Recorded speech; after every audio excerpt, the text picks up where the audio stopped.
হত্যা নাকি আত্মহত্যা?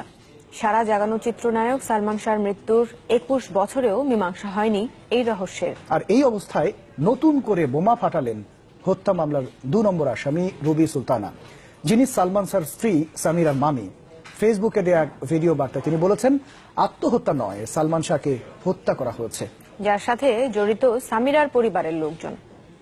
বাদীর আইনজীবীর আশা, এই ভিডিওর মাধ্যমেই খুলবে এই হত্যা মামলার দীর্ঘদিনের জট।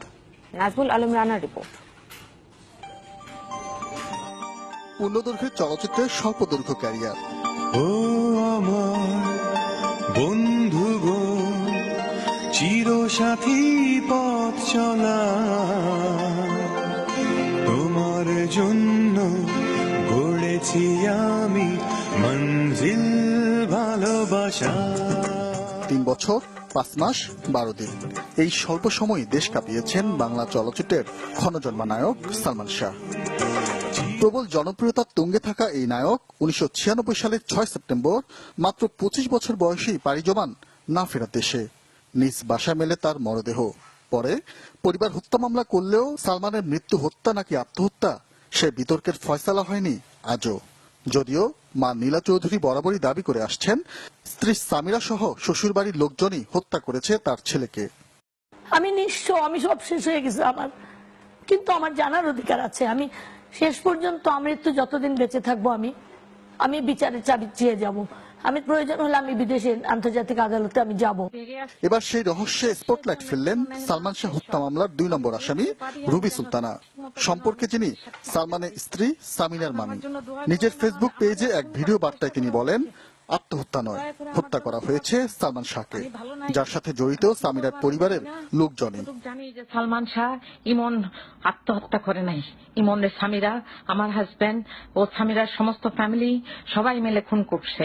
প্লিজ দয়া করে কিছু করেন, দয়া করে একটুখানি কারোরে জানান যে এটা আত্মহত্যা না, এটা খুন, এটা খুন হয়েছে। আমার ভাই, ছোট ভাই রুমিরে দিয়ে খুন করানো হয়েছে। শুধু তারই নয়, আমেরিকা প্রবাসী রুবির শঙ্কা হত্যা করা হতে পারে তাকেও। আপনি আমার জন্য দোয়া করেন, আমাদের খুন করার চেষ্টা করা হচ্ছে, দয়া করে আমার জন্য দোয়া করেন, আমি ভালো নাই। এ নিয়ে প্রতিক্রিয়ায় সালমানের মামা বলেন, রুবি এই হত্যাকাণ্ডের অন্যতম আসামি, তাই তিনি যা বলছেন সেটাই সত্য। উনি হচ্ছে সামিরার মামি, আমাদের কেসের আসামি। উনি নিজে আজকে সব বক্তব্য সবার নাম বলে দিয়েছেন। উনার হাজবেন্ডের নাম জং চ্যাং, ২৭ নম্বর রোডে ধানমন্ডি সাংহাই রেস্টুরেন্টের মালিক। তারপরে সামিরার কথা কে কে ছিল, কি কিভাবে মারছে উনি বলে দিছে। মামলার আইনজীবী ফারুক আহমেদ জানান, এরই মধ্যে ভিডিওটির বিষয়ে মামলার তদন্ত কর্মকর্তাকে অবহিত করা হয়েছে। তার আশা, এর মাধ্যমে খুলবে সালমান শাহ হত্যা মামলার জট। সাক্ষ্য আইনে ৩০ ধারা আছে, ৩০ ধারা অনুযায়ী এটা সাক্ষ্য হিসেবে গ্রহণ হবে। উনি মামলার আসামি, উনি এখন নিজের দোষ স্বীকার করতেছেন এবং উনি ঘটনা বিস্তারিত বলতেছেন। এটা সাক্ষ্য আইনে এটা গ্রহণযোগ্য। তদন্তকারী সংস্থাকে আমরা জানাইছি, তদন্তকারী সংস্থা ওনার সাথে যোগাযোগ করে ওনার একটা স্টেটমেন্ট নেওয়ার চেষ্টা করবে।